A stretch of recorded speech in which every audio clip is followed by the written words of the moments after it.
Hey there, welcome to What Keeps You Up at Night podcast. I'm your host, Kiné Corder, the leading national certified counselor specializing in financial hypnotherapy for stress. I'm just hitting record and saying, let's go. I have no idea what I'm talking about. This is day 2 in the Build in Public. And I don't remember where I left off last time, but I'm going to do a little bit more of like backstory, and then I'll give you what's happening next. No, I'll do the other way around. What's happening next is, so two things are happening simultaneously. I am building corporate financial wellness programs, and I am building programs for barbers because like I said in the last video, if you didn't see it, go back and watch it. I believe that barbers are the first responders of therapy, and they just need more training, but also they need the financial training as well. And studies are showing lately that barbers are one of the fastest growing as far as financially professions. So like trades, I should say, like electricians, plumbers, all those trade people, I don't have to name them. But barbers, hairstylists, cosmetologists were already making more than barbers because they could charge for weaves and color and cut and all of the things. And depending upon what region you are in, a haircut for a cosmetologist can be $200-$300, sometimes more if you're like a really good cutter and that's all you do is cut. You'll just need to do the research, but cosmetologists can make good money. Anyways, barbers are moving up and they're making more, but they need to make even more, especially if they're ever going to retire. The barbershop I first worked in, well, not the very first, but the one that I like really built my clientele at, that barber was working all the way through 70, as far as I remember, 70, but he might have even worked longer than that. And that's probably because he really didn't have a huge retirement plan. Maybe he didn't like being at home with his wife. But I'm just saying, he might have. I'm just saying. Sometimes that's the thing. Sometimes people don't like to go home. But and what I know for sure is that barbers need that foundation. They need someone to support them, the mental health. They also need ways to make more money, more income streams. So that's part of what I'm giving them. But let's talk about what's happening right now. So I am building that from scratch. The curriculum I already have because I teach it. I've taught it before. I used to teach it to the therapists, but they don't seem to want it so much. And I'm not going to force it on them. So I have moved on. And one of the things you'll learn as you watch me build in public is that I am okay with pivoting, and I pivot. But I talked to a friend just yesterday, and she was saying, maybe don't pivot so soon. Like this is needed. Not only usually you're usually way early, but right now you're not just on time, like you are timely. And all you have to do is get louder and continue, hold the message, like stay consistent with the message. Even if they're not getting it yet, continue to talk about it. And one of the things that I know about me is I'm typically there to plant seeds, and then they get watered and harvested somewhere else. And it's quite frustrating. It is quite frustrating. But I do know that it's part of my life. But not this time. I'm not letting that happen this time. This time, I am going to be there for the harvest, and I am going to do that with barbers. So what I am deciding right now, maybe you can help me on this. You can do that in the comments. Do I go back into the barbershop as one of those income streams? But if I do that, that means that I can't move around. And I'm only dedicated to not moving around for like 3 to 6 months. 6 months is the longest, and I gotta go. And I have to go back to Dubai. And I might need to go back to Dubai in the next 2 months because that's part of this corporate thing. So to wrap back around to the other thing. So we got the foundation on the barber thing. We can talk more about that over the next coming days. But this corporate wellness, it's happening. And I have 4 prospective companies that I'm working with in various ways, and I'll drip that out and explain what I mean by that. But this one particular company that I am talking to on Monday, they need financial therapy. And in this case, I'm going to be using the term financial hypnotherapy. That is what self-sync is. My self-sync system is financial hypnotherapy. And I can do it on a corporate level. I can do it on an individual level. Right now, I am shifting from my individual retreats to more corporate retreats. Some of those will be virtual. Some of those will be in person and an actual retreat, days long. So we have a 2-hour retreat, we have a 1-day retreat, and we have a 4-day retreat. Those are our offerings, whether it is personal, or corporate.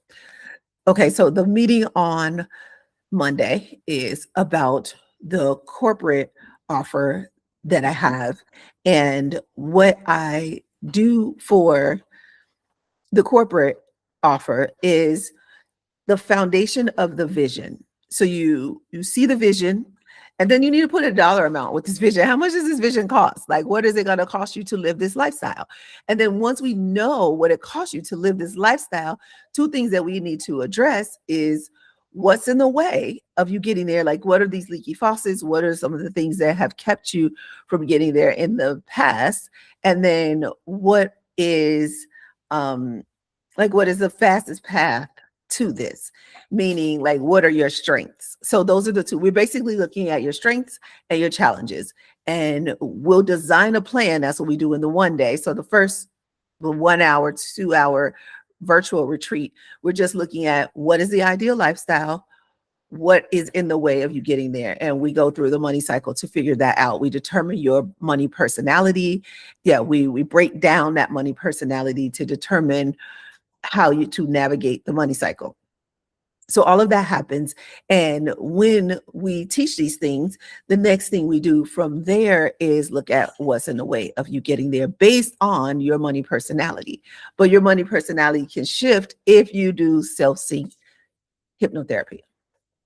The hypnotherapy comes at the end. A lot of the foundational stuff that we're looking at, we don't do a lot of hypnotherapy in the beginning. We do some, I sprinkle some in there. And then at the end, which is the full retreat, that's when you get most of the hypnotherapy. So when we talk about building in public, some of the decisions that I make are, one, who to contact. Two, what do I do in the meantime? Because one of the things when you are waiting on corporate, sometimes the pipeline can be very long in corporate. But the pipeline can be very long in working with individuals as well. Men, not so much. By the time a man comes to me and he needs therapy, he's usually very ready and ready to move very quickly.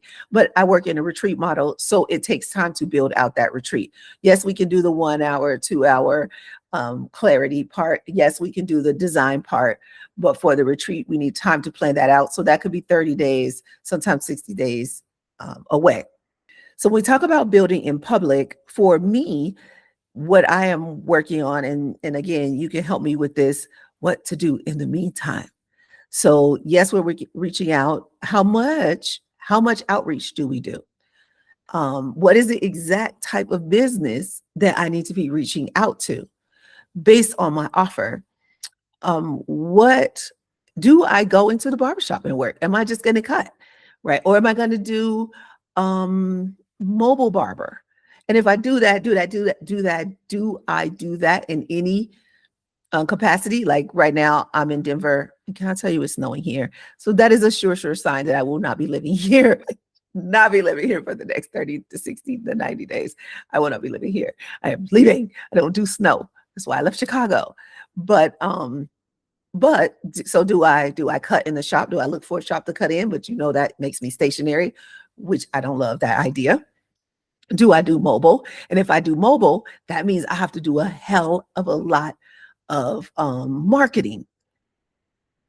Am I ready to do all this marketing? Because it takes a lot of marketing to get the attention, or a lot of word of mouth, or a really good influencer who's like, oh yeah, I tell people about her. And that would be great to get a good influencer. Like if I cut someone's hair who just has a lot of people, they post me, they talk about me, then everybody's going to want me when I come in their city. And then I'm like, hey, I'm in your city. Who wants to get cut? Because you're not just getting a haircut. Let's get clear on that. You are getting a life-changing haircut. Like, we are really going to drill down into what keeps you up at night. We're going to really drill down into what's on your mind, because I am what is called a neuro-barber. And I'm really getting down to your conscious brain, your subconscious brain, and your unconscious brain. in the time that I am cutting your hair. But this is not, again, just a simple haircut. It comes with a lot more. It's going to come with some treatments that make the haircut even more relaxing. So yes, the haircut will happen, but you might even you get to choose what you want to go with your haircut. So it could be a neck and shoulder massage. It could be hand massage. Like if you work with your hands, that could be important to you. This might be, and it really is depending on where you hold your stress. Some people hold their stress here. Some people hold their stress here. Some people even hold their stress here. Lower back is another place where people hold their stress. The upper back too, not shoulders. Yes, that's a place, but also upper back. This place in your upper back, what I mean here. Some people hold their stress there. So depending upon where you hold your stress, we're going to be managing your stress, because stress management is a huge part of self-sync. And that's basically what we could call self-sync. It is like self-sync stress management system. That's what it is. And self-sync is really about looking inside yourself to pull out who you want to be, who you are, and who you want to show the world. But you haven't done that, and that's why you are stressed. So in the meantime, while you try and figure that out, what I am going to do is to allow you to feel good about the direction you are going in. Okay, good. I don't want to hold you. This is day 2, and I don't have a lot to say, but I want you to know that I have taken some steps. I got a call back from one corporate. I have decided that I have to either go in the shop or do a mobile barber. I'm a little bit reluctant in that, so I'm asking you for your feedback.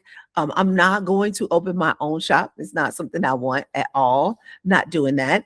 I am working towards my self-sync suite, and that suite is to host the full 4-day retreat in one location, my own location. That is something I'm working towards, but I don't know. That could be far off.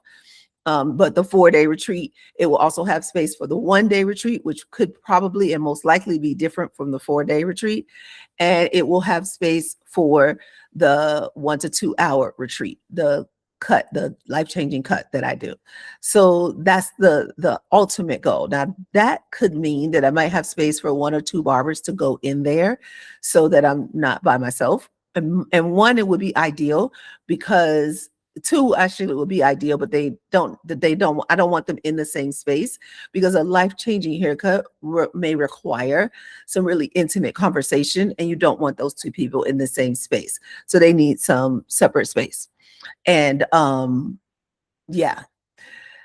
So these are lots of decisions. And I don't know when you see this video. You can see this video in real time when I'm actually recording it and making these decisions, or you might be watching this video later time. This is YouTube. It could be here for a long time.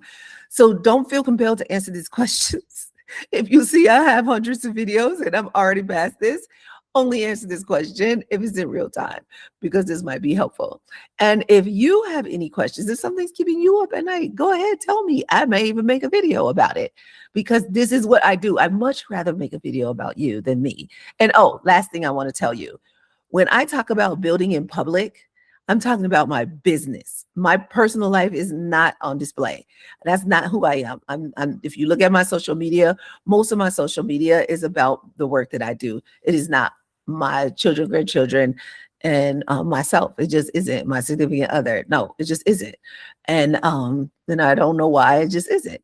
But if we were friends, yeah, I'd share lots of things. I'm a bit of an open book when it comes to my personal life with the people I love.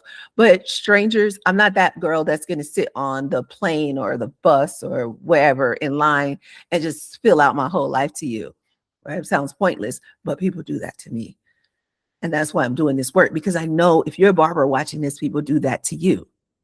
But you need somebody to do that for you. You need to be able to hold yourself up, hold all that information. If you got all that coming in at you, where do you put it? And so I will be there to hold you up while you hold your clients up. And then also I am there to give you some self-care, things that'll help you release that stuff so you don't have to go put it somewhere. And then also a way for you to make more money. And that is the ultimate goal of what I am doing. I want to make more money. I want barbers to make more money. I want barbers to have a legacy, longevity. You need to take care of yourself mentally and physically. You need to leave a legacy for your children. You are already trusted. You need to know what to do with that trust. You need to know how to make that trust get a rate of return. What is the rate of return of your reputation and your skill? Not just your barber skills, but the skill you have to draw that information out of people. And what if I could take you to a higher level in that and make you a master question asker, an even better listener, a deeper connector? That's my goal. I'm building in public because I have it in my head. I'm getting it out in a curriculum on paper. But most importantly, I'm building the Prosperous Barber Society, which is a paid private community for barbers. But I'm also building the Wise Barber Network, which is free. The Wise Barber Network will have hundreds, maybe even thousands of barbers in it. The Prosperous Barber Society will have maybe 100. It's gonna cap. I need it to cap because I can't serve that many people. Even with a team, I can't serve that many people. And we want to preserve the quality of the Prosperous Barber Society. And then when a barber leaves, we'll have a waiting list and we'll take a new barber in. But we will have a set number of barbers that can go in there. 100, 200 tops. That might even be too much. But then we will have the curriculum, and barbers that become like me and already certified, and I'm certified, you'll become certified in this self-sync system.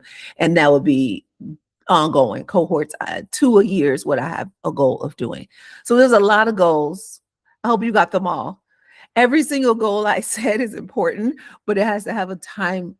It has to have time associated with it. So next thing I'll do as I build in public is get more clear on those goals and the timing of those goals. So I'm using self-sync on myself, but at the same time, I appreciate your kind words, your encouragement, your support. If you have, not so nice words, if you just feel compelled to be not so nice, if that's just what you're working with right now, do what you got to do. Come at me if you have to. Down me if you need to, if that makes you feel better. But that shit don't make you feel better, don't do it. If it actually makes you feel worse to be mean, stop doing it. Stop doing it. Okay? Because it's not gonna hurt me. You know why? Because I have self-sync therapy on my side. And it could, sticks and stones, they say. So it could hurt me, but if it does, I have a way to get it out. And what I would say to you is in these comments from here on out, and I'll bring this up again, if you decide that you want to be mean, just know that people are going to come for you. You're not going to be able to be mean to me easily. People are going to come for you, and it doesn't have to be me. Okay? So be nice. That's all I have to say. Be nice. You don't have to be generous or kind. You don't have to go out your way. Just don't hurt Kiné. I couldn't resist. I know it rhymed, but I said it. I'm going to say it anyway. Anyway, that's all for now. I'll see you sooner. Love you muchly.